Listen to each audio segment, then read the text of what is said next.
That's an interesting thought, right?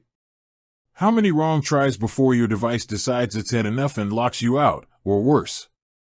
We see it in movies all the time, the bad guy desperately trying to guess the 4-digit code before the screen flashes access denied and the whole thing goes up in smoke. In reality, things are far less dramatic, but the security principles are the same. When you talk about a PIN, or personal identification number, you're usually talking about something protecting your phone, your bank card, or maybe a safe. For most modern smartphones and tablets, the standard is a set limit of incorrect PIN attempts before the device enforces a serious timeout. On Apple's iPhone or iPad, for instance, it's typically 6 incorrect tries before you're temporarily disabled. The timeouts get progressively longer with each subsequent failure. After 10 incorrect attempts, the device can be set to completely wipe itself, permanently deleting all data. This is what you might call the digital self-destruct.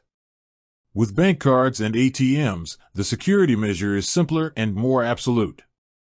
Get the PIN wrong usually 3 times, and the machine will seize or swallow the card. The card itself is disabled until you contact your bank.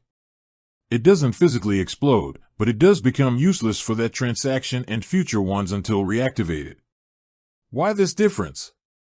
A phone holds your entire digital life, so a permanent wipe is the ultimate protection against a persistent thief. A bank card is just a key to your money, so seizing the key is enough.